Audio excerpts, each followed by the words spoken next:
Three examples I'm going to be working with today are 4x equals 20, negative 3x equals 12, and finally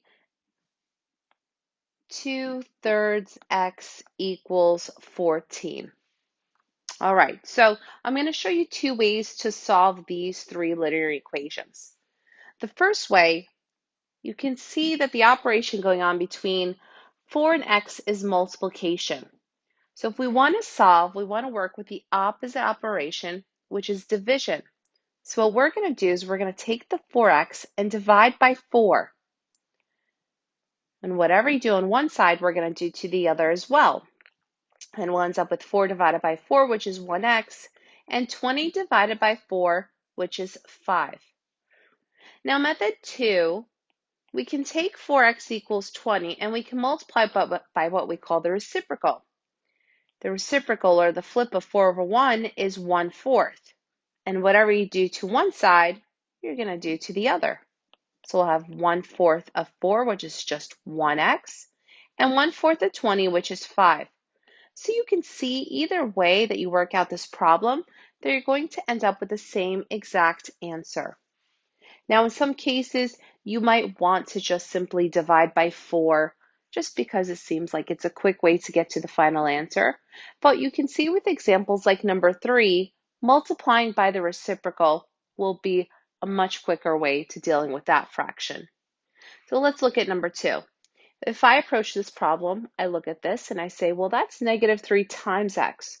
So I'm thinking to myself, what number times negative 3 would equal positive 12? And a quick way to find that answer is to divide by negative 3 on both sides. And we'll end up with 1x equals negative 4. And we can sit and do a check just to make sure that number is good.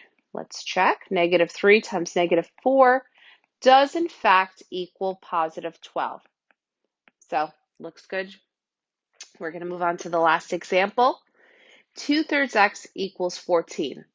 Now, a lot of times students tend to shy away from fractions, and sometimes that's because we are not comfortable with our skills. But the more that you practice these fractions, the easier they'll get. So when I see a problem like this, 2/3 x equals 14, I'll say, no problem. I see that it's a fraction.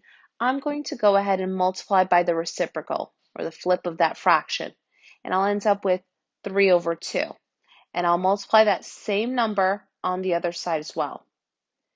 Now, 2 divided by 2 is 1, 3 divided by 3 is 1. We'll end up with 1x on the left-hand side. On the right-hand side, remembering how to multiply fractions together and simplify fractions are going to be very helpful in this situation. You can put the 14 over 1 so that it helps you reduce the numerator and the denominator. So 2 and 14 reduce down to 1 and 7. And you're left with just 7 times 3 here, which is 21. So x equals 21 in that last example. And we're going to go ahead and do a check. Don't shy away from these fractions. Again, let's practice this. The more practice you get, the better. 2/3 of 21 should equal 14. So let's check. You can put the 21 over 1 if this helps you, and we'll go ahead and reduce the numerator with the denominator. And we'll have 1 and 7, and 2 times 7 is 14. So this last example, x equals 21, checks out, and we're good to go. So that's the end of these examples. If you have any questions, please put them in the comments.